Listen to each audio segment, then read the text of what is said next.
Alright, ready? Uh-huh. Welcome to the Demented Collective. I'm Gary, and today we're going to talk about The Exorcist, and I enjoy The Exorcist a lot. I'm David. This movie is garbage.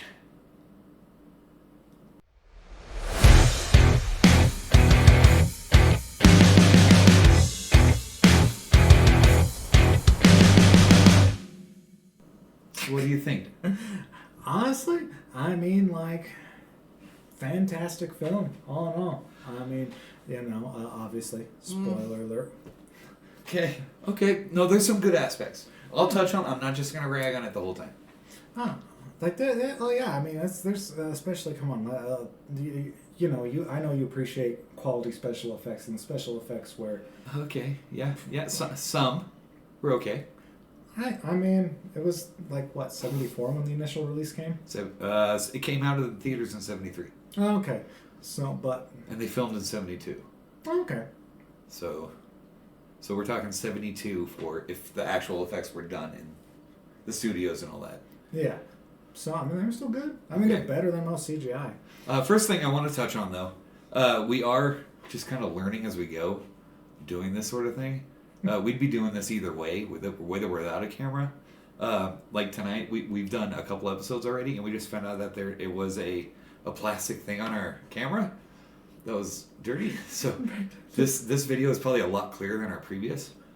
And also, I'm getting a crash course in film editing. I haven't done it in 10 years, and then suddenly I'm doing it again, and everything has been updated, and all these new programs and everything. So bear with us. Yeah, just kind of work with us. Eventually we'll get to probably maybe a little bit better than this. Yeah. Hopefully. Yeah. We'll see. I don't know. We're just two dummies who like to talk about movies. Exactly. All right, but let's get into The Exorcist, because our last video was freaking 2 hours long. So we don't want to do that again. Oh, no. This one, I mean, the version I watched is longer than that one. Uh-huh. But luckily there's not as much to touch base on. And which version did you watch? The extended director's cut. You watched that one right there. I watched on Paramount Plus the theatrical cut, 2 hours, 2 minutes. Yeah, which apparently is... feels like I missed a lot. Oh, I've never seen the theatrical cut, full disclosure, and I mean, I probably should just so I can get a better feeling for it. But I've seen the extended director's cut, and the first time I ever watched it was it was something like the version that needs to be seen or something like that. Essentially, the first director's cut. Oh, okay. And oh man, those films were good. And I mean, plus I also do have a little bit of nostalgia. This is the first horror film I ever watched with my cousin. And he's the best buddy. Oh, yeah. Okay. He's my bro. And, we were in junior high at this time. Got it. See, I have no nostalgia for this film. Oh. None whatsoever. I didn't see this until I was an adult. Oh, that was maybe 20 years ago or something like that. And then I saw it again. I'm like, oh, yeah, now I remember. Yeah. Okay. It's one of those things, like if you watch The Goonies for the first time as an adult.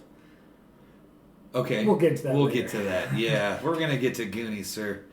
Okay, so to touch off a little bit, speaking of director, William Friedkin, he did The French Connection, To Live and Die in L.A., Cruisin' with Al Pacino, and we're going to touch on Cruisin' in a little bit because it's based on somebody who's in this movie.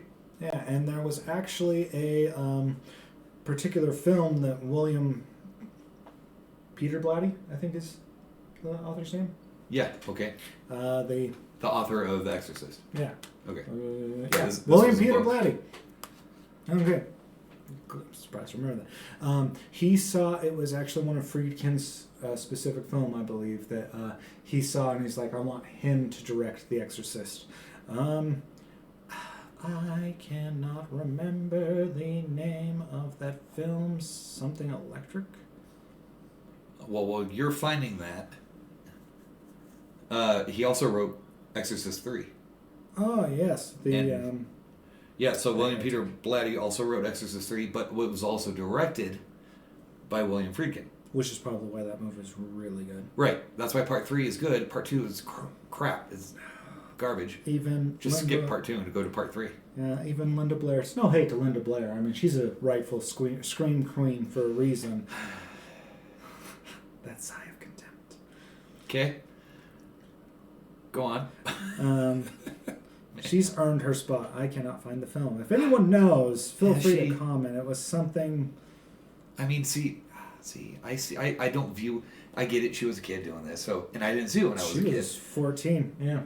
Yeah. Fun fact: Jamie Lee Curtis. Apparently, her mom got a phone call from a producer and said, "Hey, her mom, Janet Leigh from Psycho." Got a call from a producer and said, "Hey, do you want your daughter to be in this?" And her mom was like, "No, I don't want my daughter to be in that." So that's the rumor. I don't know if it's confirmed, but that is the rumor that Jamie Lee was almost up for this. Okay, that could have been fun, but yeah. She would have been 13 at the time. Oh yeah, and this is some pretty heavy stuff for a child. I mean, some of the scenes which we will definitely be getting into. I mean, Linda Blair. All the demon voice stuff wasn't even her. Well, yeah. So. But, I mean, her acting, she broke her back during one of those scenes, but powered through it. For a 14-year-old, that's impressive. Linda Blair? Yeah. It was during one of the bed scenes. She has permanent back problems, I believe, because of it. Okay. Yeah. Because I saw that it was her mom. It might have been her mom. She fractured her coccyx when, at the first scene, when she comes in and the crucifix scene. Oh, yeah. Yeah. So, but yeah, and the scream of pain from her is real. Oh, okay. Yeah. No, that's interesting. So this was the first horror film ever to be nominated for a Best Picture. Makes sense, but of course it did not win. Didn't win because it was horror. That's still kind of. I mean, I guess he had Parasite a couple years ago, and Get Out, I think, won. Didn't Get Out win? Which one?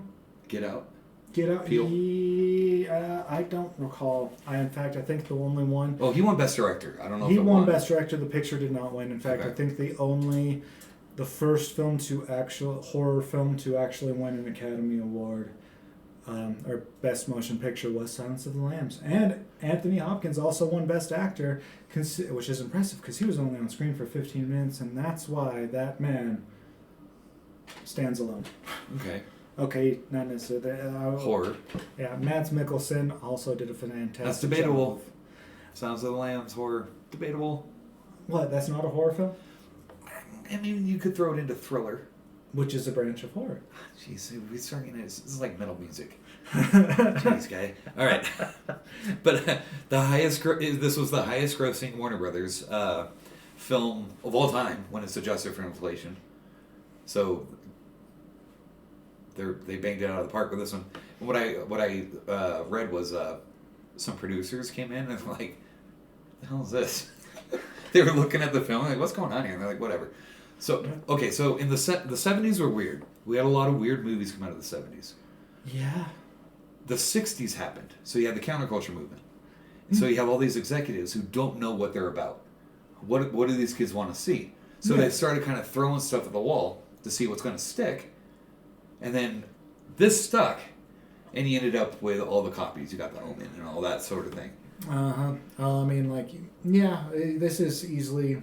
Rosemary's Baby. All that kind of... So, love it or hate it, it's undeniable that The Exorcist is the benchmark, set the benchmark and started the trend of the possession style. It did, yeah, okay, films. it did. Yeah, so I give it that. I mean, it's like Halloween started the slasher franchise, or series, the golden age of slashers, and continued on, and I mean... Interesting. So in 73 you got Exorcist, and then in the 70s, the kind of the big name stuff, Omen, Rosemary's Baby, things like that. Mm-hmm.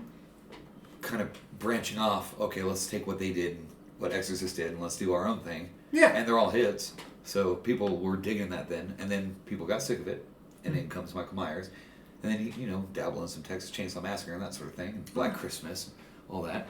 Little before. Well, I think the only real difference is the supernatural possession films kind of patterned out. Yeah, they experienced a new renaissance with the based on true stories thing for a little bit, but the one that is probably most known is, of course, the Conjuring films that probably started it's not even really a new renaissance of possession supernatural films, because the only ones that are consistently getting put out are the Conjuring films, and then occasionally Paranormal Activity and Insidious. But you got the A24 films too. Oh yes, yeah, A24. Love that studio. I can't remember his name for the life of me right now. The director of the like Hereditary, Midsummer. Ari Aster. There you go. Oh yes, Beau's Afraid and all that. Yeah. I'm normally not a fan of artistic horror films. Okay. You know, where it's like trying to elevate it to a form of what's that word, like avant-garde or know, art house. Oh, then we're gonna have some fun when we do Hereditary. Oh, okay. I mean, so yeah, but honestly, Ari Aster, he does it well. He balances it right. So, and I do give kudos to him. I mean, oh yeah. All right. But after the tangents there, yeah. Give me a synopsis of this movie. Oh, so a priest who is struggling with his faith, Father Karras, ends up meeting with Chris McNeil and Reagan McNeil. Chris McNeil, a single mother who's a popular actress, is struggling to, raise her daughter, who her daughter is also struggling to, cope with her dad not being in the picture, I think is one way to put it, as well as struggling with her mom's struggles with the dad and life, etc., etc., etc. Okay. So that's my general. Let me give you one of the officials. Yeah. Short and quick. When a young girl is possessed by a mysterious entity, her mother seeks the help of 2 Catholic priests to save her life. Mm-hmm. Which is funny because, Father Marin only appears technically during the opening sequence, at least during the... he doesn't show back up until an hour and a half in. But he's like the main, he's almost the arch rival to the big bad in this film. But that's for those that are familiar with the Exorcist franchise. Obviously with Exorcist at the beginning, Father Marin. Mm-hmm. But, it stars Ellen Burstyn. She plays Chris McNeil. Mm-hmm. Who reprises her role in she's the mom. movie. Okay, so I don't know her. I didn't grow up watching this, but that sort of thing. This is not where I originally first saw her. I can't remember where I saw her. Requiem for a Dream. She is the mom of the guy who steals her VCR, and she has the dream of being on a game show and getting all glitzy. That's her. Holy crap. Yeah, that's where I originally know her from. Huh. Yeah, that blew me away when I saw that. Huh. That is. And it totally still looks like her. Yeah, I did think, but then again, obviously the first time I ever saw Requiem for a Dream, I was a teenager full of hormones, so you can guess which scene I remembered the most of. I think everyone remembers that one, yeah. Yeah. It's pretty, yeah. She was in, recently, she's still acting, she's 92. Yeah. She was in The Exorcist Believer in 2023. Probably set up to reprise her role, maybe. I don't know, I haven't seen Believer yet. Haven't seen it. So maybe she might return in Deceiver. And originally, they contacted Audrey Hepburn for this role, and she accepted. Except they had to film in Rome. I think she was living out in Rome. Yeah. She knows multiple languages. Audrey Hepburn, yeah. Talented lady. Yeah, she's very language oriented. And so she didn't do it because they said, no, we're not going to do that. We're shooting in America. So you got Max von Sydow. Love Max von Sydow. He was acting solidly from the 50s all the way until his death in... And he had hits. Yeah. Flash Gordon. Yeah, no, he was a powerhouse. Yeah. Unlike most people that kind of peter and take roles here and there. No, he was a consistently strong actor. He plays Father Marin. Mm-hmm. Obviously not in the beginning. Right. See, I know him from his 90s work when I was growing up. Minority Report, that might have been early 2000s with Tom Cruise. He was in that. Oh, yeah. No, but never seen that film. The one I really know him from is Judge Dredd with Sylvester Stallone from the mid-90s. You mean the one that a lot of fans were not of the... I think it's campy fun. It is. But it's not The the new Judge basis. Dredd, Yeah. like, is for the actual graphic novel and all the comics and all that. Yeah. Way better. Yeah, it unfortunately did not receive the love it really deserved. I mean, Carl Urban, that man is honestly new Mortal Kombat coming out. The fact they said they were casting him as Johnny Cage, I'll take it. I love Billy Butcher from The Boys. Carl Urban in Dredd, I loved him in that film. I enjoyed that film, but more than obviously as an action film, more than the Judge Dredd with Sylvester Stallone. I kind of see that one. I guess you could say it's like the Evil Dead of action films. Oh, okay. You know, if you don't take it seriously, it is a great film. He's also in the Star Wars universe. He was in The Force Awakens. Really? Yeah. So probably what, 10 years ago? Jeez, it's been a while. 8 years ago, something like that. I haven't watched any Star Wars He films plays in a Lor while. San and he also did Shutter Island with Leonardo DiCaprio. But yeah, Also an amazing film. Demolition Man. That's the picture of him I see when I picture this guy. That's again another Sylvester Stallone film. And then we got Stallone Snipes. Linda Blair. Mm-hmm. Yeah. No, and of course, probably her breakout role in this one is... This is all she's known for. What else? Okay, name other stuff she's been in. Touche. Okay. She has played in other things. I know She was in that. Exorcist 2, the bad one. Yes. No one likes. And I guess she made a cameo in it. She makes a cameo in Believer. I can see, yeah. Yeah. Yeah. And she has made multiple cameos she has starred in multiple films. A lot of TV. Yeah, but... A lot of cameos. Scream, the original 1996 Scream. She has a cameo. Really? She's a reporter in it, yeah. Huh. She's called the Obnoxious Reporter. Okay, cool. I did not notice that one, but I mean, so she does. She works. To be fair, in the 80s, she was in, they're called the Savage movies. Savage Streets, Savage Island. I think that's on my list of movies to watch, but They're not, I wouldn't call them horror, but, I think one of them's a revenge movie for her sister is attacked or something like that. It's like the that style. old school I Spit on Your Grave or... Similar styling, I think. I have not seen them, so I'm not sure. But I do want to see them, because I like 80s trash like that. Oh. 80s, great year for movies and music. And her Terrible for the fashion. oh yeah, the fashion. Her voice, though, for the demon stuff, wasn't done by her. Oh, yeah. She was nominated for Best Supporting Actress. And then they realized, oh, you didn't actually do the voice of what we're nominating? Then no, you're not going to win. But they kept her name up there. She was still a really good actress in that. Again, the scene that I was speaking about is that scene where she's literally like rapidly while she is crying out. Yeah, I know. She broke her back, like fractured her back in that scene, but kept acting. Yes, I'm sure she used that pain and everything, but still calling out for mama. I mean, that probably helped with it. Mother. She didn't say mama. Yeah. Mother. Which honestly, like, if my back is busted, I'm getting tossed around like a ragdoll like that. No quarrels. Damn near 33-year-old man, I will be like, mommy. Right. Have you ever injured your back? Yeah. Yeah, it's no fun. Ah, I used to play hockey. Yeah. Oh, see? So I hyperextended my back in high school. It sucks. Yeah. So fractured it, and she still powered through that scene. Yeah. Right there. All right, I'll give her that. The scene was goofy, but I'll give her that. We'll get to that scene. Yeah. Yeah. It's a movie where some of the stuff could definitely be remade with better technology today. But on the same hand, you have to be really careful about doing stuff like that because It was 1973. yeah. And there's it's one of those films. You know what? Just leave it as it is. Let's not even bother remaking because depending on who they get, it might mess it up. I mean, it's like trying to remake. I thought they remade it. No. 2018. You pull that up real quick. Let's see. The voice who actually should have been nominated was Mercedes McCambridge, she was just a huge television actor. She did a lot of episode, Gunsmoke and stuff like that from the 50s on. Mm-hmm. But she asked that her name be kept off the credits so that it would seem that more spooky to people who were looking at that sort of thing. I dig that. So they didn't find out it was actually her until after the nominations had come out.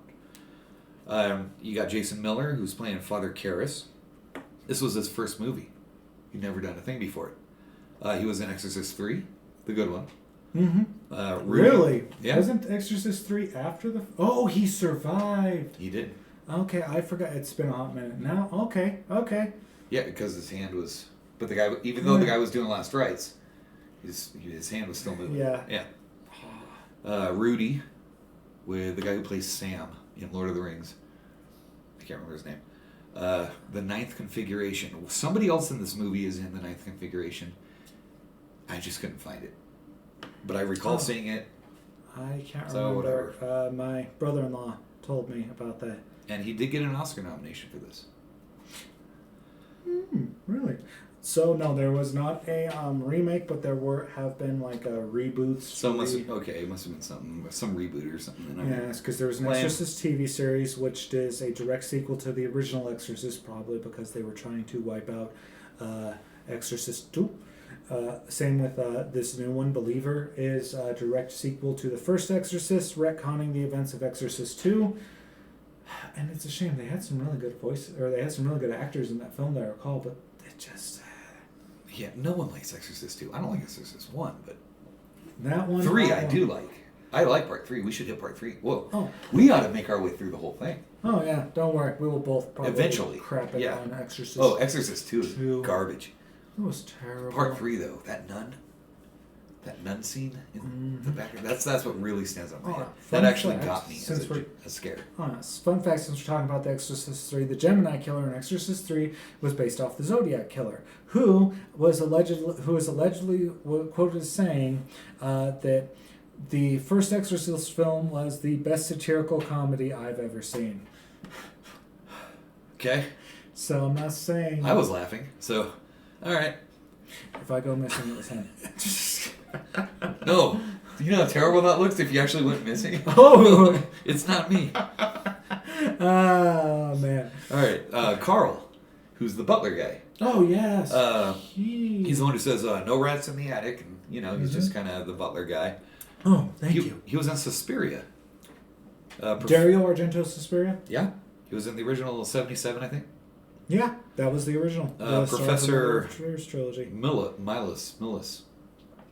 I need to watch that. Yeah, it's been a while since I've seen it. Milius? It's been a hot minute since I've seen it. Mm-hmm. But we'll have to check that one out too, man. We just keep hitting movie after movie. Lee Cobb. Okay, now Lee Cobb, I knew him. I know that guy. 12 Angry Men. You ever seen that? Yes, the black and white. Yeah. He's the angry racist guy who doesn't want to give... He's the last holdout to give up to do the not guilty verdict. Oh. That's him. Alrighty. So, and he's fantastic in 12 Angry Men. Oh, yeah. Love that film. That is a classic film. He does a good job here. I'll give him that. He's a great actor. I like him. Oh, yeah. Let's take a break real quick. Oh, yeah. Okay. And we'll be right back after these short messages. To the Demented Collective. Again, I'm Gary. David. And, yeah. So, again, I need to apologize because I believe I was calling Exorcist 3 the heretic. That was actually Exorcist 2. Mm-hmm. Please do not jump me for that one. Go ahead. Yeah. Again, if I go missing, it's because of him. So yeah, before we had to redo that shoot, saying, yeah, it was believed that the Exorcist film set is one of the most haunted film sets in film history, including, like, obviously, cast injuries, I believe some deaths, a catastrophic fire. I mean... Deaths? What do you mean deaths? That's what this article said. And the Exorcist endured deaths, fires, and more mishaps. I gotta look into that. People died? What the heck? Yeah, I didn't know about that one. Now, I happen to know that they had a priest come on set. Oh, to bless it. And he talked to the crew and was like, hey, giving them it's cool. Don't worry about it. We don't... Because the crew was thinking they need to exorcise the set. So... I mean, when you're doing a film about exorcism, I think this... Correct us if we're wrong, but I think this is technically the first, like, exorcism-themed film to be shot this time. Off the top of my head, I can't think of anything. No. I kind of think there's got to be something. Got to, but I mean, if not, again, it's the same argument with the whole slashers. Like, yes, there were some before Halloween, but Or it's a quick thing, like in some ghost movie or something where one hops into a body and it leaves or something. But yeah. this is solely focused on exorcism. Yeah, I guess the closest to possession will probably be the original 13 Ghosts back in the day. Okay. Or things like that. But Ooh, Castle. yeah. Ooh, William Castle. Oh, we got to touch on him. Okay. All right. But moving on. Yeah, let's just get into this movie because the last one was too long. Yeah. And if you sat through it, thank you. If not, I get it. don't blame you. This was okay. So it opens in Iraq with Max von Sydow, Yep. and they actually filmed in Iraq. Oh wow. At the ruins of Nineveh, which is a biblical city. They had to use a British crew because the U.S. didn't have proper relations with Iraq at the time. Yeah. So this is 73. Oh yeah. That's pretty much it. I mean, it's just kind of him. Father Marin, roaming around. Roaming around, doing the thing, and then the end of that little snippet is him seeing the statue of the demon Pazuzu, which is again, reference to his early struggles. I mean, the prequel clearly came after the film, but yeah, with was it just me though, or was Pazuzu a little small? Yeah. You know what I'm saying? I don't know. I was too distracted by that snake dick or the snake wrapped around his dick. Yeah, I don't know. It was weird. That's kind of what I mean. Oh, is that? Oh. Yeah, okay. I got you. I mean, yeah, he was kind of a scrawny little, kind of twiggy. We might need to call a priest after this so we don't incur the wrath of a biblical. So that's kind of the introduction of Pazuzu. Yeah. We don't know that. They don't actually say that name in this film. We don't know that part yet. No, and they don't even know, or they don't even mention Pazuzu, I believe, until you go back to the beginning, or they might briefly touch on the Heretic. I don't know, I wiped most of the Heretic out of my data banks. Yeah. So then we go to America, and we're meeting the family. Georgetown. This lady has a restaurant. Okay, what stuck out to me was this lady has a restaurant griddle in her house. I did not notice. You didn't notice that? No. I don't have a griddle like that. Well, I mean, she is a famous big-time actress. See, and I kind of wonder if that's why, because she's got a maid, she's got a cook and butler and all that kind of stuff. She got like three, helpers living with her. Right. Yeah, but again, this is the 70s, where nowadays, I mean, they didn't have the George Foreman griddles and all that sort of stuff, I guess. Yeah, but I mean, even then, like you gotta. Nowadays, I mean, even as an actor, I don't think most of them have help like that. And maybe. I don't know. We just kind of meet the family, and they're like they introduce Linda Blair. Mm-hmm. Is it Regan or Reagan? Reagan.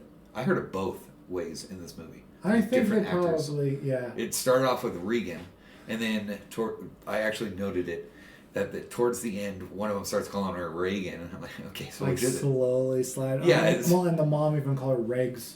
Calls her Regs at one point. So. All right. And we don't hear the famous music until 15 minutes in. Yeah. And it's just for a split second. It's just the mom walking along. Yeah, and it's not even the iconic scene featured on the, which, I mean, most people, me included, when I think of this scene, that's the song that plays. Sure. I think they even used that same score for Scary Movie 2 when they parodied this scene. Okay, yeah, well, we're going to be touching on Scary Movie 2. Don't you worry. So, it's the mom. What was her name? Carrie? Chris. Talking with Regan. Yeah. And Regan's talking about the Ouija board. Oh, yeah, Captain Howdy. Captain Howdy. Okay. Which, fun fact, was the name of the lead villain in... Strangeland, thank you. I couldn't believe I forgot that. Dee Snider from Twisted Sister is Captain Howdy in Strangeland. Yeah. I saw that multiple times in the theater. My girlfriend loved it at the time for some reason. I saw it, I didn't get a chance to see it in theaters, but I saw it multiple times on one of those. Okay, we're going to touch on that one too. Right? Yeah. Okay. And the fact he got Robert Englund to play in that film too. It's a really good. Yeah, I think it's totally underrated. No one ever talks about it. Exactly. And Dee Snider's been trying to do a sequel for decades. But Twisted Sister also has a song. I think It's called something Captain Howdy or something like that. He must have really been into this movie. I think so. And just like age-wise, okay, so that album came out, that Twisted Sister album came out in 84 that has that song on it. Okay. This came out 11 years prior, so he would have been in 84, maybe in his 20s.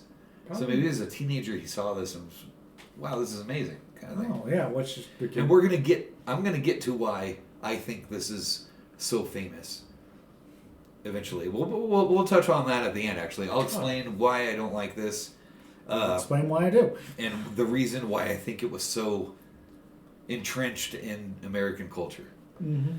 Okay, so you got the Ouija board. We're on the Ouija board, and she's talking to Captain Howdy, and you got some stuff going on. Captain Howdy doesn't want to talk to Mama. None of that, and I kind of wonder if this is how people nowadays will say, like, oh, I don't touch Ouija boards. You never know what you're going to invite. It's made by Milton Bradley. Yes, it was. The Ouija... Milton Bradley mass produces Ouija boards. Yeah. They're not real. And I think there's a couple of other ones that are... I mean, yes, there are some that are probably a little bit more, So I think that this movie started that.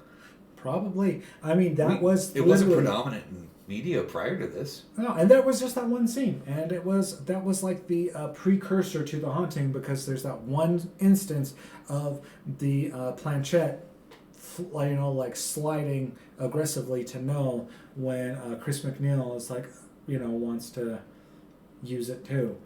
And so yeah, that's where I think it comes from. In our culture, however, is scared of Ouija boards. It stems from this. Their parents saw this. Or grandparents or whatever. I don't know how old people are. I've lost all track of time. You say 10 years ago, I think 90s. So, yeah, exactly. Time's weird. Yeah. Time is an illusion. So right here I wrote down, we're 25 minutes in, and I'm so bored. This is, okay. It's just talking. This is one thing about The Exorcist that sets it apart from other... This isn't the only time I wrote, I'm so bored, by the way. But I get it, because... This is what sets Exorcist apart from other horror films.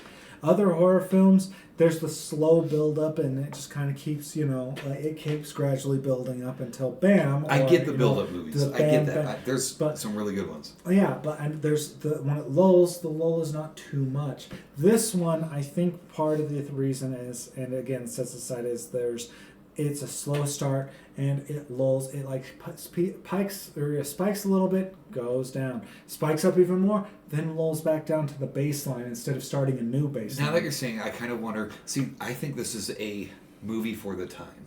It's 73. You're talking about lulls and starting off slow and everything. I think that was very common at the time. Okay. See, I mean, compared to, most of my experience was with modern horror, and for that one, yeah, that makes sense. Which is why I think some fans really enjoy it, is because. Well, I grew up watching Turner Classic Movies. Okay.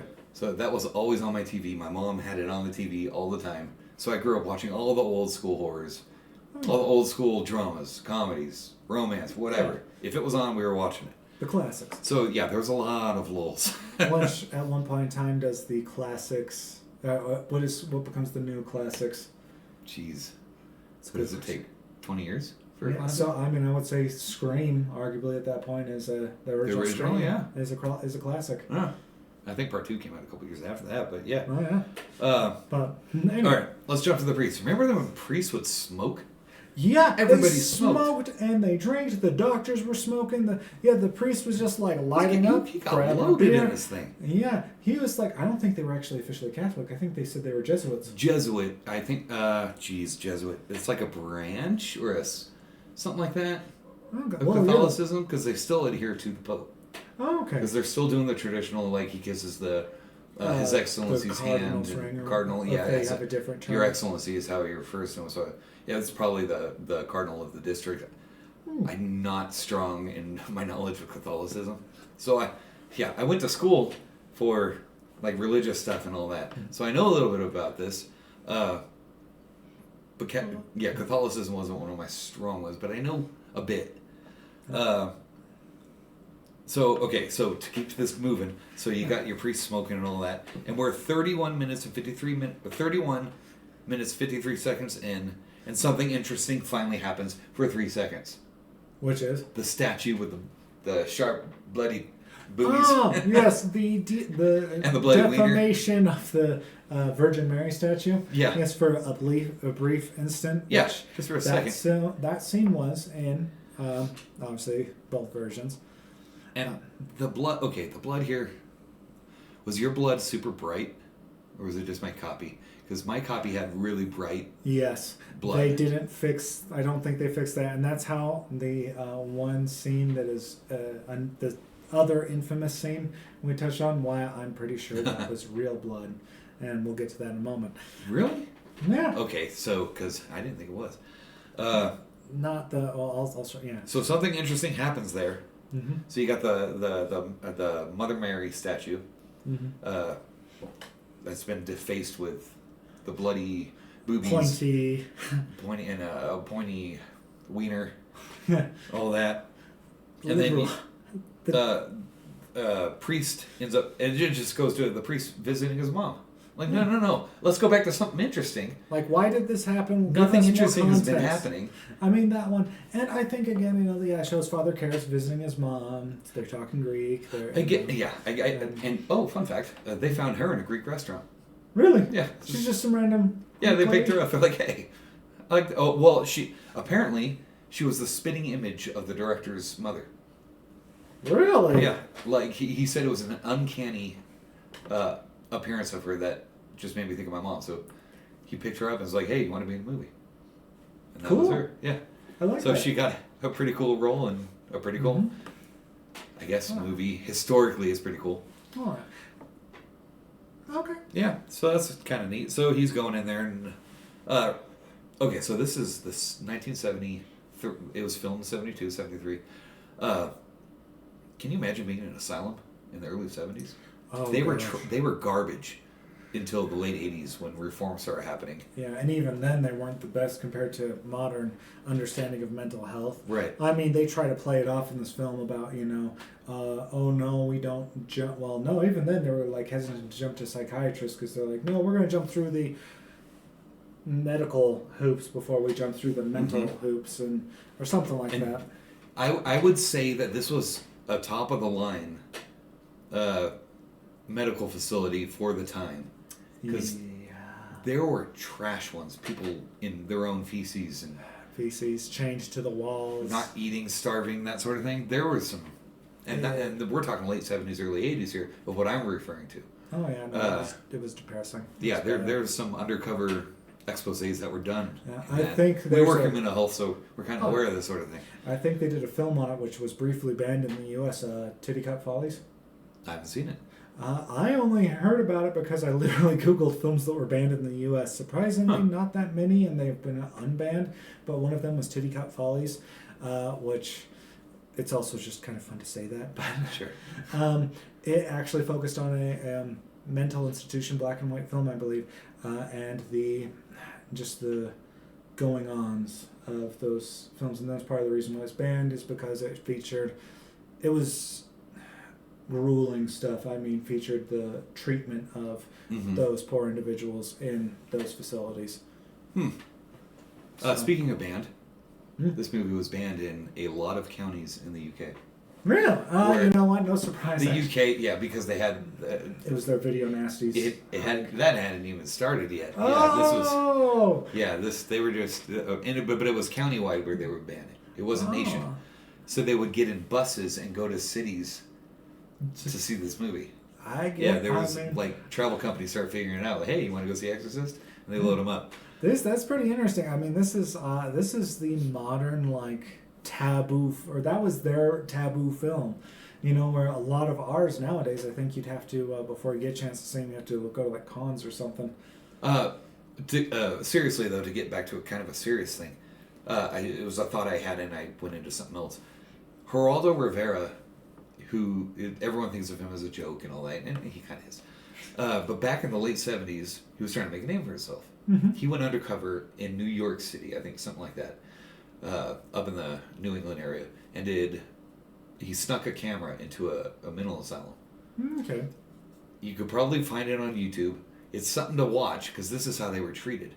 And this is where I get that they were living in their own feces. They were starving. They were chained and all that sort of thing. Mm-hmm.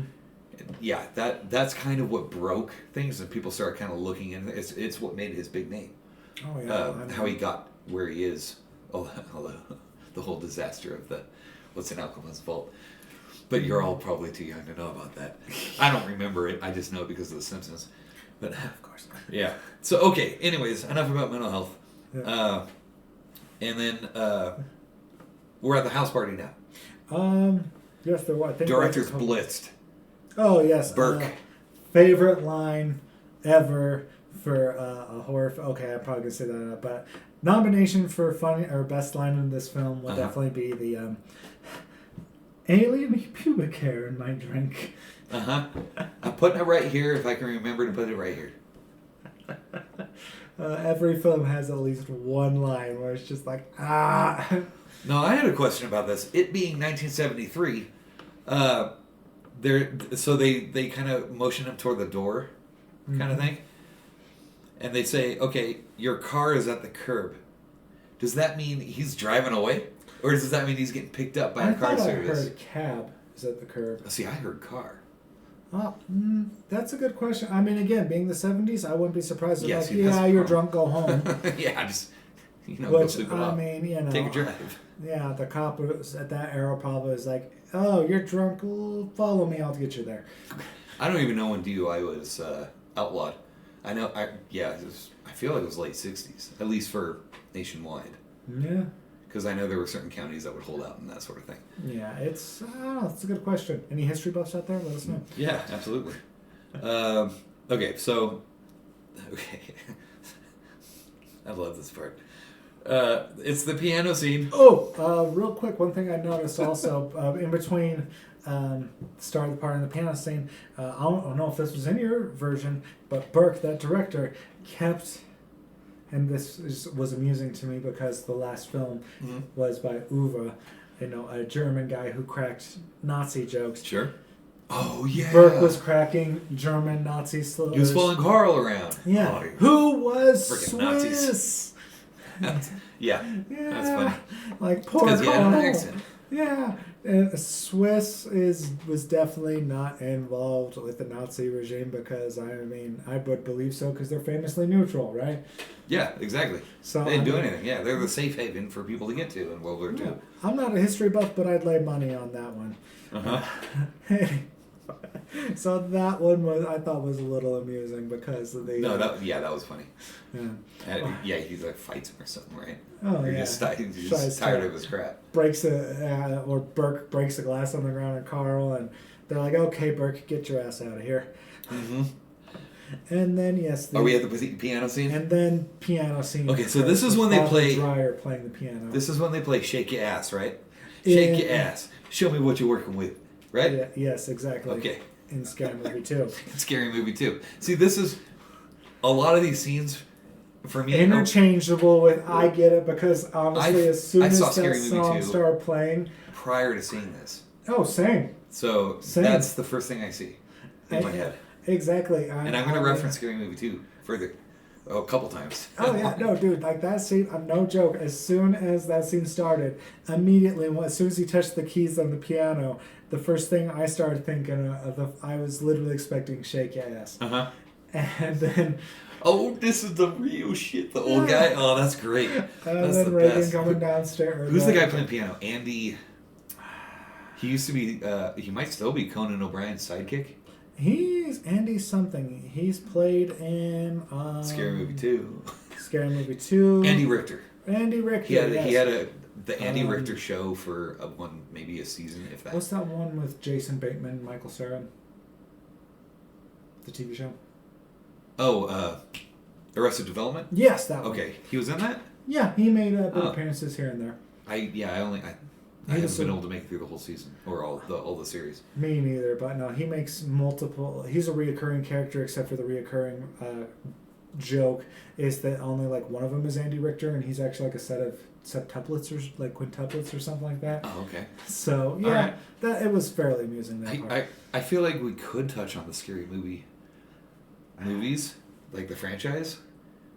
But I feel like we're going to be hitting a lot of movies that just kind of pull us into the scary movie franchise. It is, especially the first two ones. Those are probably the perfect example. I saw both of those in theaters. I wish I did. The crowd dynamic. Oh, that's a good theater experience. That was fun. Well, hopefully we'll get another one with Marlon Wayans or the so Wayans then, brothers. okay, so they're playing Shaky Ass, and then Regan comes in and just starts pissing on the floor. And again, I flash back to Scary Movie 2, where she's going for like a minute. And she just kind of like... Scary Movie 2 scene, you all suck, and then just pisses all over the floor for a long time. Now what does Regan say? And then her You're all mom gonna loves die it. or something? No, she looks at the astronaut and says, "You're going to die up there." Oh, okay. I misheard it then. Okay. All right. Yeah, and then she just starts peeing, only not nearly as much. Oh, yeah. Compared to Scary Movie 2, no. Yeah. That's the joke, though. Yeah, it's how long is too long in comedy? Yeah. It's the same thing as, looking to get to the center of a Tootsie Pop. The world may never know. I thought they figured it out. I do not trust science. Okay. No, Natasha Lyonne in Scary Movie 2, that's all I can think of in this whole scene. Of her pissing on the floor. I know. Comedy, speaking of Scary Movie, just... Okay. So we're 40 minutes into this 2-hour movie, and finally, something happens. Again. I don't get... See that... Though the titty breasts. I don't consider that something happening. Okay, fine. It's like... It was 3 seconds. Something more happened. Okay, something else happens. And it's bed shaking time. Oh, yes. So the bed's shaking. Well, in between... She's not possessed yet, I don't think. No. I mean, not fully. Isn't that the one? Is this the scene where the bed actually shakes, or the one where she's laying in bed going, "Mama, my bed was shaking," or something like that? I can't see. No, that was a prior thing. Okay. Yeah, we just kind of glossed over. There's a lot of This is when roles Mom in jumps this film. on the bed. Oh, yes. With her. And, was trying to argue... Yeah, I'll get to that in a second. But yeah, Mom jumps in the bed with her to try and get the bed from stop shaking. Okay. Again, shake your ass. Show me what you're working with. That's right. That's funny. Okay, so did you notice when the bed's shaking? It's not just the bed shaking. Everything's shaking. I didn't. Everything on the walls are shaking. The lamp's shaking. The desk is shaking. Everything's shaking. Damn, no. Like, I didn't notice that. I don't know if they were going for an on-purpose thing, because they don't mention any of that stuff shaking. I saw just that the bed. later on. Maybe they corrected that in the extended director's edition. I don't know. It just kind of hit me as like, oh, it's obviously a set. Yeah. Because they're going to need people in there shaking the bed and or mechanics, because later it's obvious there's a mechanic when the bed lifts up off the floor and it's hidden. We're going to... Okay, I'll explain that. We'll get to that in a second. Yeah. Yeah. So finally something interesting happens, but we're 40 minutes in. Like, if we weren't doing this for this, I would have turned it off already. And just give me a synopsis in 5 minutes kind of thing. Oh, fair. Yeah. Yeah. So not for everyone. It isn't, and I'll get into why. You just hang in there. So the priest mom died, I guess. Yes, in this time frame, the priest's mom dies. Okay. Father Karras, who is still struggling with his faith. Excuse me. We can edit that out. No, Father we can't. Karras, who is... Shut up! We can add that whole section out. Nope. Kiss my regrets. Oh, I'm leaving it in now. Oh, you dick. Father Karras, who's still struggling with his faith, his mom dies, and then at this point, yeah. He has the dream. He has the dream where you get the famous face flash. No, that's towards the end. No, this is he. I'm in the dream where he's standing across the, And he sees street. her coming out of the subway. Or no, I thought she was going into the subway. Going in. She's standing there. Yeah, and waving her hand. And I think This she is- says "Dimmy." Wait, we're not at the point where he's in bed and his buddy comes in and is talking to him. That's why he's drunk and he's drinking and smoking. I think that happened afterwards because he goes and he spends out with his. I think that was Father Dyer, who he ends up getting or something like that. Yeah, he ends up getting drunk because his mama passed away, and again he's still struggling with his faith. And You sure? I don't know. Yeah, I'm pretty sure, man. I mean, I got it written down. Okay. I was doing the play-by-play. Oh, I remember one face scene involving his mama, but one thing that they incorporate in my edition is they also show little flashes for like. See, this is for my second. edition. This is theatrical edition. This is the first flash of the demon face. Oh, mine incorporates it throughout the entire film. Oh, interesting. Like, Okay. So, for instance, when she's first going at least that I into noticed. the This is the first one I doctor's noticed. appointment, it's like when she's laying there. Or no, did they cut out the entire first doctor's appointment from your set? Yeah, they did, because I don't have a doctor's appointment up until this Oh, point. yeah, no, in my edition. My first doctor's appointment is coming up. Oh, no, before this, there was one doctor's appointment where she's sitting there and laying down, and they're trying to run a gamut of tests on her. Okay. And you can tell at this point something's wrong because, normally cheerful, bubbly Regan, whatever, is getting a little gruff. And she, doesn't want to do these tests. And while she's laying there, all of a sudden there's a flash of the demon's face. Huh. And that's when the doctor says to the mom that she said, get your hands off my GDC. Because I know some people are offended by those words. I will be nice enough to censor Right. that particular string together. Huh. Okay. Yeah. Well, no. Yeah. I remember you telling me something. I didn't know it was prior to this though. Yeah, it was. It was because at that point in time she did one, and then she goes back So it and sounds she gets like another. If you're into this movie, the extended version is the one you want to watch. Oh yeah, that one right down. there. I mean, it is. It's just from what you're saying. I mean, like I said, I've never seen the theatrical cut, but the extended I'm director's gonna be cut. honest though. I'm cool with not sitting an extra 10 minutes. Give it a chance one of these days. Maybe. I don't know. And so, Okay. fast forwarding. So this is the first time I see the demon face Okay. in the theatrical. Fun fact: Okay. that the demon face was a screen test of a demon face they wanted to use for Regan. Oh. Yeah. And they didn't end up using it, so they just flashed it in to kind of make it scary, and they, that sort of thing. So I'm sure they did some effects on it and Yeah. editing and whatnot. Honestly, but good choice. Good choice. Yeah, Just because. that would have been hokey. Like to have it on, like as a flash, it's good. Yeah. I like it as a flash. The demon. To have it sitting there on screen with the goofy, Constantly. like I've seen it in Frozen, like Oh. screenshot kind of thing. To have Yeah. it transfixed, but as more of a subliminal Mhm. type thing, that makes it work great. Just like we might have to do the Ring on this one because I got some fun facts about that film. I'm down for The Ring. That's a great movie. Oh yeah, fantastic. Except for it gave us The Grudge. Anyhow, Okay, we're gonna get into that.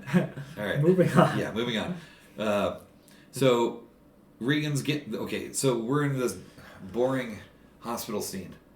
Regan is getting a shot from the doctor, and I don't know why it just started busting me. Hearing kids cuss makes me laugh for some reason. And she calls the doc a fucking bastard Yeah. in her tone. I Yeah. thought that was hilarious for some reason. So No, I started busting out laughing. Yeah, that was that, and that was before the angio cerebral blah blah blah blah blah. Yeah, well, yeah, and then he does some boring scene talking to her mom about temporal lobes and there might be scarring or something. That is hospital visit number 2 in the version I watched. Okay, yeah, I think that's the first one for me. Okay, yeah. So Of any significance. At least. yeah, where she starts really going off the rails, Right. like instead of gradually. So boring hospital scene, and then a surgery time, or No. with the injection of not surgery, Oh, the okay, injection so, of the no, neck. that's the second one. Yeah, okay. Okay. And yeah, and what did you say like happened in your version? My version was boring. Did you say in the kind of like? They did movie magic in my version, where they got the camera on this side and they're injecting over here, so it's obvious. Oh, they're hiding stuff over here because they don't want to. They want to use the neck to hide what they're doing over here, and that was super boring to me. Like I obviously know what they're doing. This is lame. In my version, I mean, they like put a hole in our throat and they didn't put a little thing in. I don't know. If anyone knows, for sure, correct me if I'm wrong. But I thought it was real because they put a little like small syringe type thing in the throat and blood was actually squirting out as they go. See, I want to see that. And me, I mean, I don't like the idea of holes being in my throat. So that one a few things in horror films make me wince or cringe, and that if I see someone coming at me with a needle going for my throat, I'm kicking them right in the jumblies. Okay. Testicles. So you don't like the throat stuff. No. You know people are just going to send you stuff now. Of course, they have nowhere to send it, but yeah, just post it on comments all below. Go ahead. I don't care. I'll make sure he watches it. It might I don't be care fun. about that stuff. If we get enough likes, you know what, and you guys post that stuff, we'll do a reaction scene to it. Why not? Yeah, there you go. Incentive. Heck yeah, that'd be great. That'd be great. Let's say, start low, third video, 100 likes. So, right here I have written 45 minutes, and I'm still bored. Yeah. I'm telling you, man, you need to watch the extended cut. Yeah, I feel like I'm still going to be bored. Yeah, probably. This is so yapping. Okay, yeah, she gets her throat cut or whatever. Well, I mean, a lot of it is because I'll go into why I think those stills are important, but now we're to the part where the back problem that she had, where she's flopping around the bed. Because they're sitting there. I was busting up during this because she's doing this whole like she's on a roller coaster kind of thing. Oh back yeah. and forth. No, I guess that was the funniest thing to me. Strapped into a harness, and the harness malfunctioned and was whipping her back and forth like Jaden Smith's hair. Willow Smith's hair. I don't know. I whip my hair back and forth. I believe you. Yeah, whipping it back and forth like Willow Smith's hair. Whatever Smith. I don't pay attention to him. Don't judge me. But this is also the part where she's doing the fuck me, and all I can picture is James Woods. Yeah, that happens later. Oh no! Yeah, it does. Yeah. This happens twice. Oh yeah, no, she does. She's saying the fuck me. Oh, well, she stands up and Max isn't there yet. Max on side. No, okay, he's not there yet. Fuck me. But in my head, I'm seeing James Woods doing doing the stuff and everything. Yeah. Oh my gosh, I don't. That's all I can picture. Thank you, Scary Movie 2, for implanting these images. Yes, in our heads. I'd rather watch Scary Movie 2 than The Exorcist. I don't blame you. I mean, Scary Movie 2. I love the Marlon Brothers. Yeah, that's in my head is him jumping on the bed, like doing the humping thing, and Andy Richter's like father. That's all I can picture. Yeah. So then we're doing Dr. Science stuff. It's not showing anything in her head, and I'm bored still. Oh yeah, right here, Caps, still bored. Yeah. And then Burke is dead. Oh yeah. Mother comes home. Sarah, one of the helping individuals that lives with Chris McNeil, was out getting her Thorazine. Reagan's Thorazine. Thorazine? Yeah. Jeez, dude. That's hard. Dude, that's hardcore stuff. Well, I mean, this bitch needs it. I mean, I thought that was for like heroin addicts or something. I don't know. Methadone. I'm thinking methadone. Yeah. Heroin. Okay. That's those are two completely right. We're not just because we work in the mental health field does not mean we're pharmacologists. No, I don't know anything about that stuff. Oh yeah, no. Anyhow, so it turns out Burke is dead. And and I didn't know who this was at the time. You had to go back. I had to go back and look it up. I'm like, who's Burke? What do you mean? And I'm like, oh, it's the director. Okay. Alien pubic hair in my drink. Yeah, that guy. Like the drunk guy who's yelling at Carl. Yeah. Okay, I get it now. Carl. Maybe Carl murdered him. But, yeah, it was Carl. Carl, canon. In my head, canon, Carl is the mastermind behind all of this. He's been drugging Regan. He's been drugging the mom, so she thinks that she needs an exorcist. And it's all because that jerk Burke, all because that jerk Burke was being racist towards a poor little neutral older dude. Or but right now, you shouldn't trust the Swiss because they're neutral. No, I like the Swiss. Never mind. Redact that. Right now, we need to take a break. Yes. Okay. We will return. Doc comes in to hypnotize her, and he wants to talk to the demon. Yes. Okay, so does she grab his balls? Yes. Is that what happens there? And then she and then bites or... No, I don't know. She does something because again, like even the version I watched, the guy's lying on the ground. She and the and someone pulls. I think it was one of the doctors pulls her off of the hypnotist. That was okay. That also cracked me up. Just grab, but it ended with like a bad. To me, it was like an from a kid. Oh, yeah. It was a bad scream to me. Like okay, they could have done a better job at. Yeah, a better I'm sorry. scream. Like, if someone grabs you by the huevos rancheros. No, not him. Her. She's like doing. It was like her trying to do the demon scream instead of the voice dubber. Okay, yeah, that makes sense. And I thought that was lame. Yeah, probably not the best. Yeah. So we get introduced to Lieutenant Kinderman, Lee Cobb, the guy from 12 Angry Men. Yes. I like him. I like this guy. So they're talking, walking along, talking about boring stuff, and there's a tennis game in the background. Yeah. And I couldn't think, oh man, I'd love to be watching tennis right now. Because that'd be more exciting than this so far. Well, again, it's like it's character development. Like, you get to know a little bit about Kinderman, and then you're developing, it's building some more character for Karis. He's a cop. I mean, he's a detective. Yeah. All you have to say is he's a detective, and it's 1973. I get what kind of character they're going for. Okay. They're all the same. So... Copist. In 73, they're all that, oh, I'm a detective. I don't know. Yeah. But I would like to hang out with him. Oh, I see. He's a film buff. Oh, yeah. Yeah, that'd be fun. And then Karis's response to the film, he says it was Othello with, he dropped some big names. And then Karis, I've seen it. Uh-huh. And I was like, oh, boy. The docs... Okay, so mom's sitting at the table of the docs now. Mm-hmm. And there's like 12, 15 doctors there. And they suggest an exorcism. Okay. Yeah, It's are you 1973. religious? Are you... This is I think this is a boomer movie. That I'm calling it out right now. This is a boomer movie. This sort of thing would not happen nowadays. You don't suggest an exorcism when you're surrounded by 15 doctors and like, oh, we don't know, try an exorcism. What? Yeah, no, they would never do that.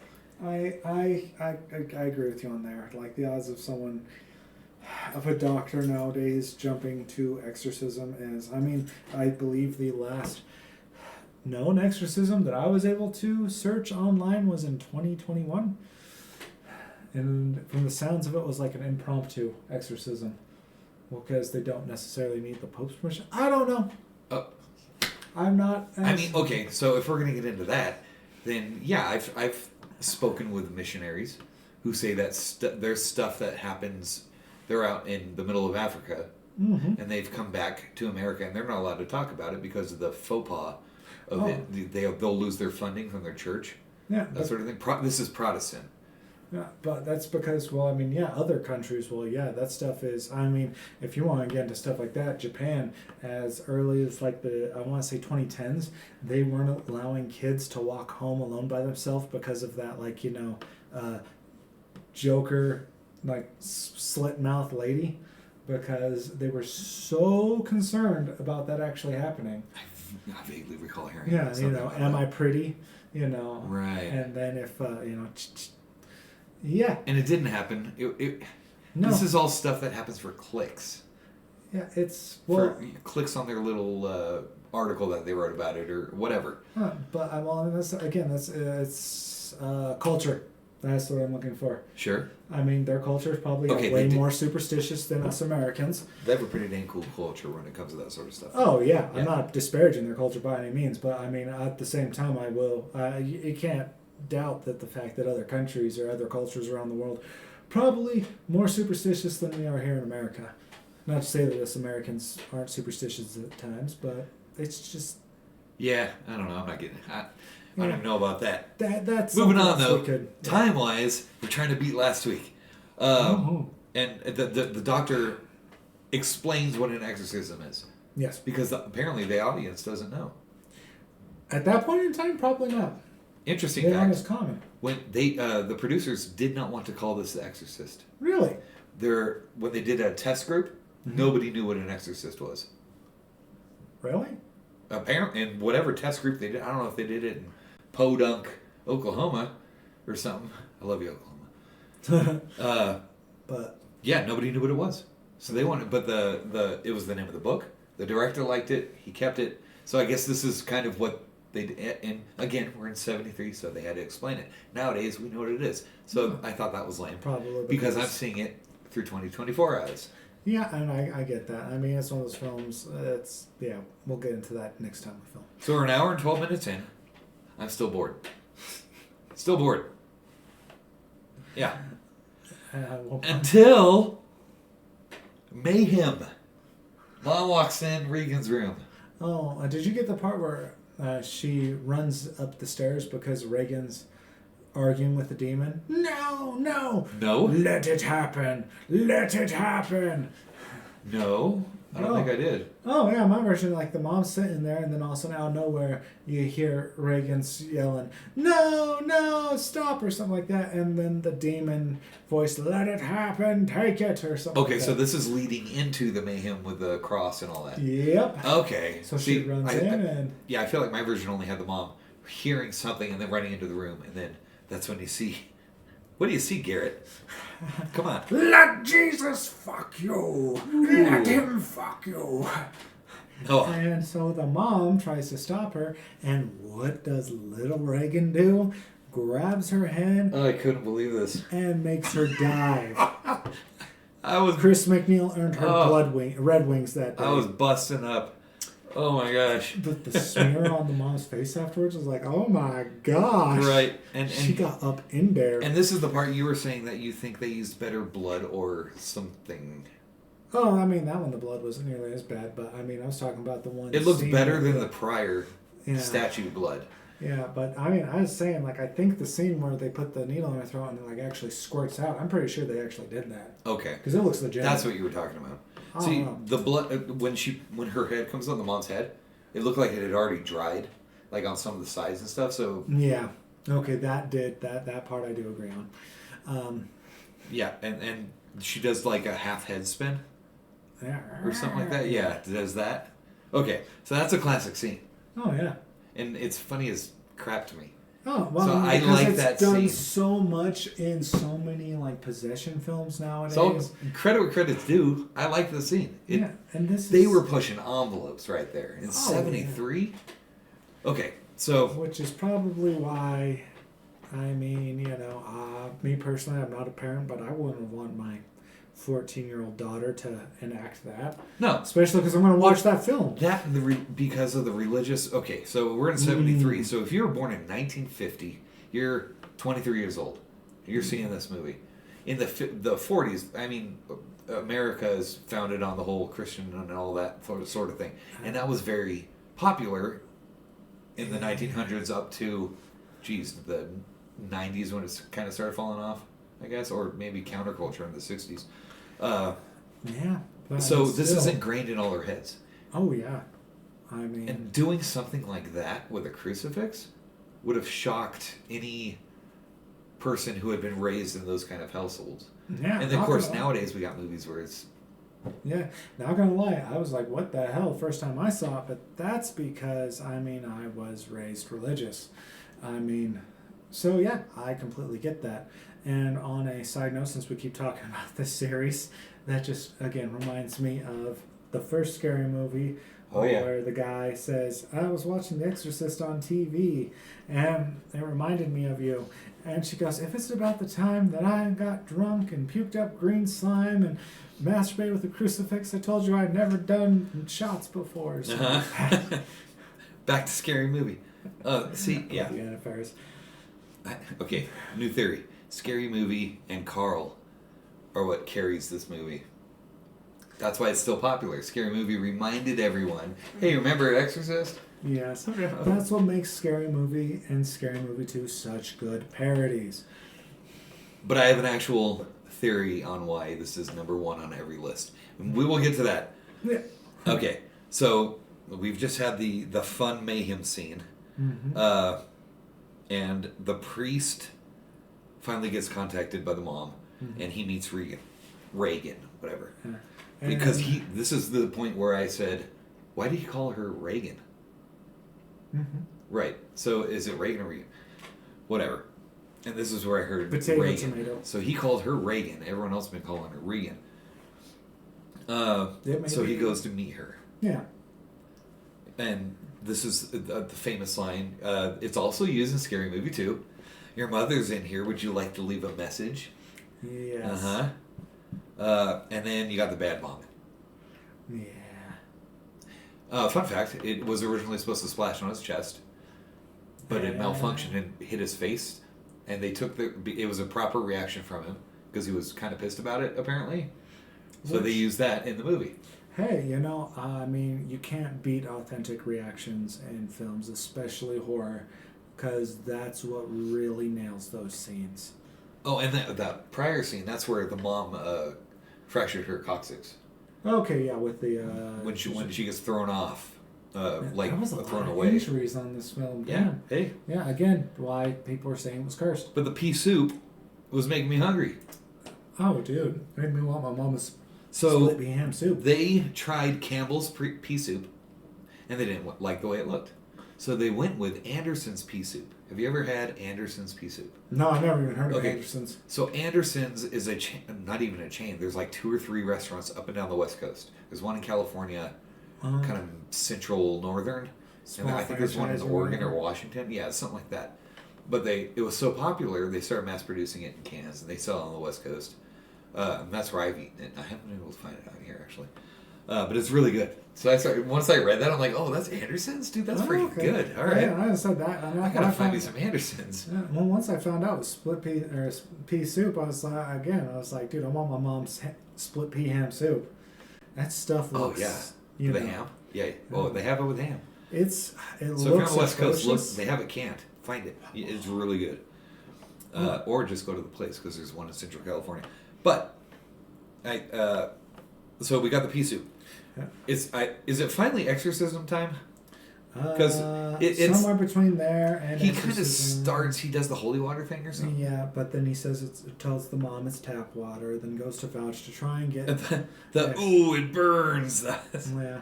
Okay, was that supposed to sound sarcastic?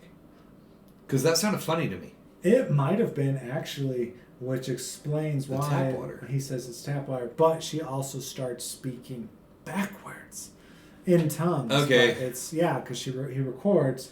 Right. And then come to find out, and that's when she says, fear the priest, fear Marin. Okay, is that what it says? I couldn't understand what it says when he plays it back to himself, because we're at that part now where he's listening to the tape. Yeah, I think somewhere between here and there is I the infamous replayed spider it. scene, but I replay. His version of the spider. Yeah. which probably freaked me out the most is again I was in junior high when I watched this, and I was half asleep, and I saw that happened. Like, that was kind of freaky. I couldn't understand what it was saying. I replayed it too, and I still couldn't understand what it was saying. Subtitles. I heard the priest. Yeah, I had to use subtitles for that scene. Okay. Not gonna lie. So what's it say? Fear the priest, Marin, fear Father, something along those lines. It mentions Marin? Yeah. Oh, okay. Which is a great callback That's to Maxwell's the events. Yeah, to the Exorcist, the beginning, because Marin's is it Marin or Marin? The beginning, right there. Yeah, but I'm Okay. talking about the priest name, Father Marin. Father Marin. Yeah. Oh, Marin. So it's a great callback because he's tangled with this particular demon before, Pazuzu, but I really don't think they say Pazuzu in this entire film. Because okay. They do not say Pazuzu in this film. That is brought up later. It's kind of a canon thing where they make it later. Yeah. And you just assume this is Pazuzu. Well, I mean, the statue and everything, I think that is actually part Yeah. of the King Solomon's demons. That's the image that they use for Pazuzu or something Now, like I'm older than you. Now, and then... that. Okay. Just I am. The Satanic Panic in the 80s. So everything getting played backwards. All these metal bands and everything like that started doing the backwards play thing. Led Zeppelin backwards. Where did they get that? This is 73. Led Zeppelin started hitting big around this time. And then catapulted in the mid-70s. So Black Sabbath and all these guys. Where did they get that from? Why is suddenly playing stuff backwards satanic? Because it associates with the Exorcist. This hadn't been done before. Subconscious cultural phenomenon type. They pulled it from a movie and said, "Oh, it's satanic." Same with the Ouija board. Right. Okay. Same with the Ouija board. This has significant impact on our culture. No doubt. Like Gwen Stefani. So I'm kind of pissed about it. Oh, because in the 80s, there was a whole thing. It was like a witch hunt with Satanic Panic. Ruined people's lives. I think because idiots wanted to and cops, a lot of the like more heinous crimes they automatically attributed to Satanists and things like that. Yeah, it was stupid. It was it was almost the equivalent of the Jack the Ripper crimes back in the whenever that happened. I normally would remember Late 1800s? Yes, thank you. But, 1870s, maybe 80s. Yeah, but they were blaming it on a lot of other things. I think. Oh, right. Well, okay. Then you get into the education of the masses and all that stuff. And the 1800s wasn't good. But I mean, still, that's kind of funny mirroring from the 1800s to the 1900s. Right. I mean, oh yeah. So history's doomed to repeat itself, I guess. But yeah, sure does. Okay. Anyways. Okay. So, and then the help me on the stomach. Oh yes, that was in my version. Okay. Sarah calls Father Karras to come. Doesn't want Mom to know. Yeah. Uh-huh. So and then sees it. Help me on the stomach. Right. And that's when Father Karras goes to vouch for trying to get an exorcist. Okay. See, I thought the help me on the stomach was lame. It was obviously a fake stomach. It clearly was a fake stomach, but you know what? It still looks better than most CGI I've seen. Okay, I appreciate that it's not CGI and it's practical effects. I appreciate that. You know, the way they did it, the filming techniques they used. Yeah. Okay. Bad special effects still trumps bad CGI any day of the week. Any of these do. Oh yeah, I will fight tooth and nail on that one. I'm sorry because I've seen bad CGI. I don't want to call out any films. Okay. But Max von Sydow is back. Mm-hmm. He's back, baby. All right. Yeah, I love Max von Sydow. They discussed the cardinal or whatever his rank is with another guy because they want an experienced priest to work with Father And they Karras. explained that he did the Africa one for 4 months or something like that. That almost resulted in the death of a boy or... Uh-huh. So he's got the experience. Mm-hmm. Okay. They call him, or I couldn't find who that one guy... Father, who just runs up and says father. Priest, altar boy? I kind of wonder if it was like a PA or maybe the writer, director, kind of a cameo. Some random individual. I couldn't figure out who it was. You want 5 seconds of screen time? Here you go. I was like, yeah, I want to be on the screen for 5 seconds. Yeah, heck yeah, I'd totally do it. So we got, so Max von Sydow is back. And then you get your famous Priest in the Fog shot. Mm-hmm. Allah. Right there. It's right there. Oh, yeah. Beautiful shot. This, I give it to it. Oh. This is a masterful shot. That is the most iconic shot. And every single time I see this shot, the classic Exorcist theme melody plays in my head. Mm-hmm. And I know they're not even associated. Except for in Scary Movie 2, I believe they actually did do that. Oh, James Wood. And that might be part of the reason why. But, I mean, Scary Movie 2 lives rent-free in my head. I love that. I love that movie. 1 and 2 are, spoof movies top notch. The director used some artwork that he had seen by an artist back in the 50s, who did these type of shots with fog and lighting and things like that. And that was his basis for this shot. It sets the atmosphere, ambiance. Oh, it's fantastic, and I give it that. We're 1 hour and 37 minutes in. And we finally get to go to the Exorcist. The Exorcism, or whatever. Yeah. Max von Sydow was 44 when this was made. Really? 44. Huh. Okay. And they de-aged him. I don't think...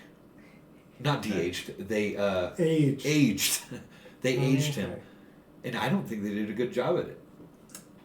I didn't realize they aged him. They did, yeah. He's 44 here. I was going to say, he looks old for 44. And maybe it's because I've seen him now, at his age, because he's old now. Yeah. And I've seen him now compared to what he was at 44 with the aging. Yeah. And maybe it doesn't hit. Yeah, probably. I could see that. I mean, especially because maybe for the time it was good. Personally, and maybe that's my problem. I'm comparing it to stuff that is done nowadays. Mm-hmm. So maybe in '73 this is great aging makeup. Yeah. Well, again, it was more practical rather than CGI. So if you have a keen eye, and I think again the version that I watched, they did clean up a lot of the. They go in and digitally edit it to make it look more clean. I feel like mine didn't have that, or Yeah. Maybe I'm just being a jerk. Like, I don't like it. You know? That You sort of just thing. have a vendetta against this. Maybe I do. I'm not sure. Did Linda Blair hurt you? Linda, let's talk. You get your classic line here. Your mother sucks cocks in hell. Karis. So, that's fighting words. Mm-hmm. Oh man, but Karis holds it together. My mama? Karis holds it together. But yeah, classic line. Love it. And okay, I have bed lifts, and it's so hokey looking. Again. So I can tell that the bed, behind the wall, they have the mechanism into the bed to be able to lift it, and they're hiding it with the frame of the bed. Okay. Because it's a big back frame, and they lift it, and it's kind of turning, and they're doing what they can with it. But it feel like you can tell the bed is attached to you the can wall. tell the bed is attached to the wall. Yes. With an arm of some sort. I know, and again, I don't know. Maybe it's because I'm more appreciative of or I'm more lenient on effects of the times. Maybe I'm just not being lenient, because I am lenient to a lot of movies, and this one I'm just not. I don't know. Maybe I do have a vendetta against it. I just don't realize it. Did Linda Blair turn I'm gonna down make a for lot of everybody? enemies. I feel like I'm gonna make a lot of enemies with this. His address is 123 Fake Street. I'm gonna get to my actual reasoning, why I think this is on the number one. Oh. I will get there. We will get there. So we got that. We got the green vomit coming out of her mouth. Mm-hmm. Did you ever play with GAC? No. Nickelodeon GAC in the early 90s. I've seen it, never played with it. Okay, that's what this looks like to me. Yeah. Nickelodeon GAC. It was the early. That sounds like a drug, but. It was the slime, kind of how we had. It made a comeback a couple years ago with the slime thing with the kids and all that. But the term Nickelodeon GAC, man, I got that Nickelodeon GAC. You want to know? Yeah, that's right. I can do it. That sounds bad. That does. That's funny. And then here's the full neck twist. Oh yes. The classic full neck twist. I think that groaning was actually done in Scary Movie 2. Mm-hmm. Damn it, Scary Movie 2. I love you. So after watching this, I went and watched the Scary Movie Exorcist clips. And I'm like, dude, this is dead on. This is so great. And then she floats. And I have LOL. So apparently I found this funny. And I don't remember why I found it funny, but I found it funny. Yeah, I did. I mean, even in the... Oh, it's because I feel like they're throwing everything at it. Yeah. Even in the extended director's cut, I did notice the wires from the floating scene. Okay. Okay. And I have one of those things where once I see it, I can't unsee it. I mean, I still appreciate the movie. I still love the film. But that one scene, I'm like, okay, it was the 70s. Let it go. Yeah. Let it go. I get it. It was the 70s. Early 70s at that. Mm. But you got the skin cuts. You got the walls breaking. You got the doors breaking. Everything's breaking. They're throwing everything at this. Yeah, they were. I mean, that's probably why this is the benchmark for possession films, is because it set all those tropes. Is it? Oh, man. I say because... I feel like I've seen better. Well, yeah, because of the time. Like, this was probably the first possession, like, true blue exorcist possessed film. You know what I mean? Yeah. Exorcism plus being possessed by supernatural entity. I mean, even if it's not the first supernatural film, I would even argue that this is the benchmark. This was the start of the golden age of supernatural films, much like Halloween is the start of the, I've seen some pretty decent ghost movies from the 30s. Okay, but I mean, I'm talking about popularized afterwards, because yes, you've seen slasher films before Halloween, but they didn't get big until Halloween. Okay. Just like okay, so this is the one that hit the masses the hardest. Yes. Okay. It's one of those films. Just like I mean, clearly, huge Silent Hill fan. Silent Hill probably started the golden age of the psychological thriller in horror games. Okay. It's the catalyst. That's the word I'm looking for. Okay. Like, I get that. It was the perfect timing for this sort of movie. And because of that, that's why we had the the overflow afterwards, as well as it's continuing on so fairly dominant today. Yeah. Okay. Okay. Moving on though. We got that much to go. That much. The voiceover dubbing threw me off. I don't know what specifically. It just it threw me out of it Yeah. for some reason. And then you got Pazuzu, the big wiener statue, standing there, and she's like standing or floating or whatever at him. Yeah, just for a couple seconds. And I remember thinking, like, what? Yeah, I think. Where did this come from? How is it fitting in her room? I think it was. See, my interpretation of that was a vision from Father Marin, seeing who the demon possessing Reagan was, since he has ties with Pazuzu before. Because if you notice, the scene before that, her hands are bound, and then after that, when they're on the ground and Father Marin is looking on, because she hits Karis. Yeah. And like her hands that. are bound. And then she's doing that thing, and you see the demon, but then she's laying on her side again with her hands bound. So that's why I'm saying that's probably. At first, I thought it was an error.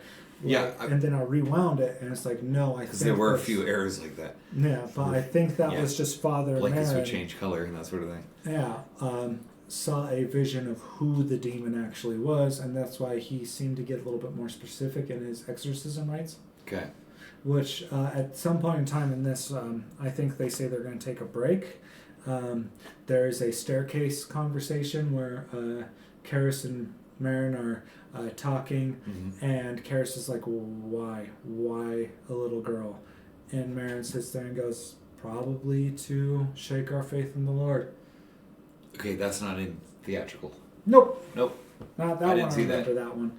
And that one I think kind of sells the scene more, especially because, as you notice, this whole Exorcist part, there's parts where it goes on probably longer than it should have, but on the same hand, it sells the fact that this is such a trying thing for those priests to do. I think that's where it really... Okay, yeah, all right. Now, Max wants side out. He dies. Oh, yeah. He goes in by himself. Yeah. Because Karis can't... The priest dies. Yeah, he can't face Pazuzu because Pazuzu is, digging at those scars, those injuries. And so Marin has him leave, and then that's when Karis is sitting downstairs, just like, he's defeated. But then Chris McNeil asks, they talk for a little bit. She's like, is my daughter going to die up there? And that's what reaffirms his faith. He stands up and goes, no. And then he goes back up there, and that's when, Is that what's going on there? Yeah. Okay. He says no, and then goes that makes up more there. sense now. Okay. And that's when, because the entire movie, I thought he was trying to save the kid. Yeah, he was trying to save the kid, but at the same time, it was also because his character, the entire struggle throughout the film for him was his faith was dying. Yeah. Yeah, and this moment he saw this, the mother Ellen Burstyn. She starts out looking fantastic in the beginning, and she slowly just looks more disheveled, which plays into the role of what the mother's going through even better. And so that's when he goes no and goes back up there, sees Max von Sydow, dead, and at that point he throws, not to make this a pun, but a Hail Mary, and throws her on the ground, take me, and then sees, and when he finally gets possessed. Yeah, he's possessed. He looks up at the window and sees a glimpse of his mother's face. I didn't see that. I missed that. Or I missed it. It's not that it wasn't in theatrical. I just might have been looking. I have two screens. Yeah. So I might have been looking at my notes at that time, sort of thing. Yeah, like he sees his mother's face, and then he regains just enough control. I think he screams no, and then throws himself out the window, which was kind of a way of his... a redemption arc. Yeah, it's like, I found my faith, and last thing I'm going to do, is go out with my faith and save this family. And then, as somewhere in there, that's when the detective shows up, and... yeah, but his buddy rolls up and does last rites on him. Oh, yeah, after and his hand's moving. Yeah, just... He grips, like, they hold hands, and you can see his fingers moving. Yeah. So, because he's in part 3... that means he doesn't die. No, he is not a casualty in this film. Stay tuned for part 3 eventually. At some point. Yeah, we'll get around to that. Film is. And not because we're fans of Jeffrey Dahmer, because we aren't. Huh? What? What'd you say? What? Okay. Anyhow. So the buddy who was there doing the last rite says his goodbyes and gives the pendant to the mom, and that's it. Are we done? Oh no! In the freaking movie. In the extended theatrical version, the mom hands the pen to the priest. His buddy goes, Yeah. "No, I think you should hold on to it." Walks away, then has a callback conversation to the detective, with the detective's like, "Do you like films? It's Wuthering Heights with Lucille Ball. I've seen it. Another one. Well, have you at least had lunch yet? No. Okay." And then they go off and have lunch, and it kind of shows a budding friendship between the two. Interesting.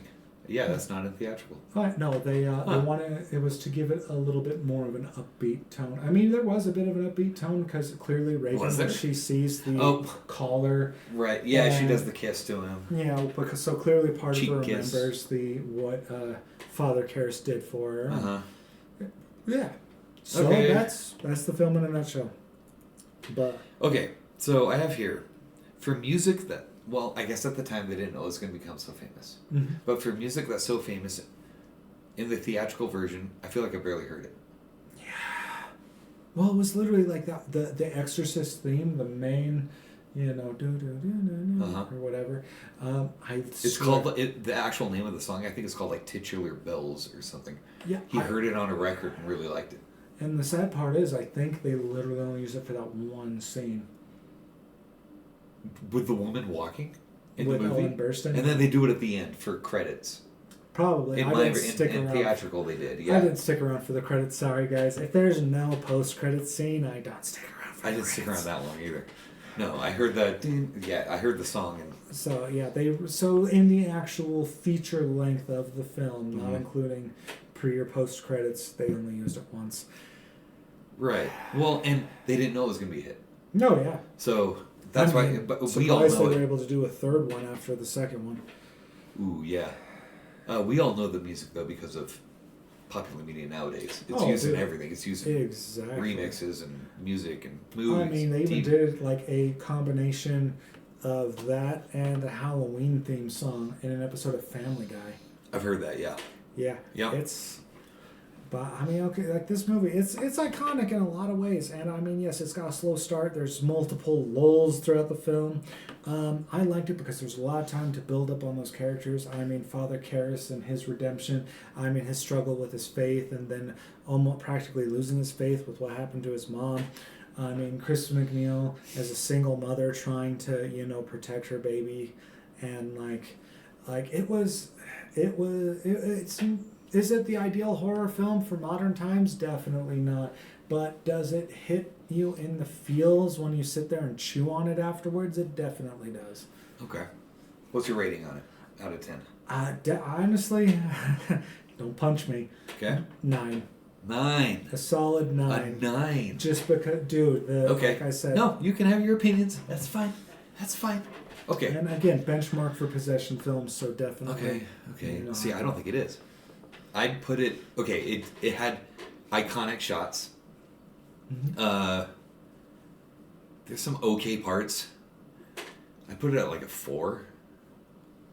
It's almost average. Okay, and I'm gonna get into my reasons why. Here's why. This is a 1973 film. Mm-hmm. It is not a 2024 film. No. But I was looking up lists on the scariest movies ever and all this sort of thing. What like can I watch Rolling that's scary? Stone did. All those. Like best horror movies. Everyone's of all time, done these 100? things, Yeah. and it's always number 1. So who's making these lists? Is it boomers? Is it Gen X? Because this is the sort of thing that boomers saw when they were in their 20s and 30s. Oh, yeah. Holy cow, this is scary. I grew up in a religious household because most did back in the 40s and 50s. And then you got the Gen Xers who probably saw it when they were kids in the 70s. Like, because Gen X is 70s, late 60s, early and 70s, right? I think it cuts off at 80, something like that. Yeah. So they saw it when they were kids. It was 73. And then you hit the 80s, so Gen Xers are like 10, 12. Yeah. And they're taking on the religious stuff from their parents. So you had people passing out in theaters because of what they were seeing. And they were leaving the theaters because they were scared. You know what? So I think a lot of it comes down to the religious aspect of it and it being drummed into their heads when they were kids or adults even. if that was the case, if they were passing out and freaking out over that back then, Uh-huh. part of me wants to go back with a time machine and show them the film Raw by Julia There's a DeFreno. ton of movies we can Like- take back to see. That's Oh the yeah, thing, that though. one. People, they That's literally what I'm getting at. ambulances come because people were fainting from like That's what I'm getting at, though. Nowadays, It's the we've seen so much stuff that is so much raunchier and It gnarly is true. than We this. are desensitized to Exactly. it. Yes, I will admit the junior high me was freaked out by this and a little perturbed. Was that the scariest thing I'd ever seen? No, I'm not going to lie. Throughout from K through 12, kindergarten to high school graduation, the scariest person in all of the horror cinema has to be Anthony Hopkins, Hannibal Lecter. That man gave me Okay. nightmares as a kid because his portrayal of Hannibal Lecter was just, and that's And a lot of it comes to that, and they're still making the list. You still have boomers who are still doing that sort of thing and owning these companies that make the list, and you still have the Gen Xers who are writing the list, that sort of thing. But I mean, obviously, now would I say that Hannibal Lecter is the scariest person to me ever? And now that I've been out of high school for like a decade and a half, Right. no. Do I still appreciate it? Yes. So but what I'm getting at is that's what I think stems why it's number one is Okay. because of just the cultural impact it had, and because of the religiousness of America back in that time. So you're saying, in a sense, it was overhyped, and when you finally got a chance to see it, because of how overhyped it kind of was a buzzkill. Yeah. No, I get that. I get that, and I can respect that Uh-huh. because, okay, people out there, if you want someone to see something, do not overhype it. That ruins it. I saw Paranormal Activity because one of my friends was like, dude, I peed my pants in the theaters. Ha ha fun. It's like, no, dude, seriously. It was so scary. I literally peed my pants. What? Yeah, and one of my friends was like, no, seriously, he did pee his pants. Okay. So I watched it, and I didn't pee my pants. I'm not disappointed. I have a great, yes, what you're talking about. I saw the Blair Witch Project in '99 or whatever it was. Yeah, I was working. I was a senior in high school, I think, and I was working. And it was a midnight showing, first thing, and I tended to work from like 2 a.m. It was a weird shift. So it's my night off, and I go with a buddy to go see this midnight screening of Blair Witch. Scariest crap we'd ever seen. It hadn't been done. Yeah. So that I can see I can see that. But this is, and then I get when kids see Blair Witch, and I'm like, what is this? It's found footage. So what? Because it's so overdone now. Oh, yeah. I mean, okay, was it the first found footage film? No. What is it the benchmark for found footage films? Yeah, I'd put it at Yes. benchmark. Yeah. It is the star. It was what made found footage films popular. Yeah. And yeah, you try and show kids. Yeah, BBC did something, I think, prior. Yeah, there's found footage. Yeah. Yeah, I mean, it's a lot of that. Like my sister saw Okay, Sixth Sense so for the first time. it makes more sense in my head now of why I don't like it. Yeah. I just don't like it because of those reasons. Yeah, it was. I don't know. Yeah, I understand the significance of it. I Yeah. just don't like it. Yeah, see, and like everyone's entitled to their own opinion with something like that, especially, and like we will get into that next time when it comes to a classic for a lot of other people. We're gonna do a movie that everyone loves, except for that guy. I want to say I don't love it, I'm just not as big of a fan. Well, I'll give my reasons later. yeah. We're keeping that one a surprise, right? Yeah, Yeah, we should keep I that think we surprise. should. Come on back next time. We'll do that. All right. This is, what are we? Sorry, a little bit too much juice for us. We are the Demented Collective. I'm David. That's Gary. And we hope to see you next time. Don't hate me, please.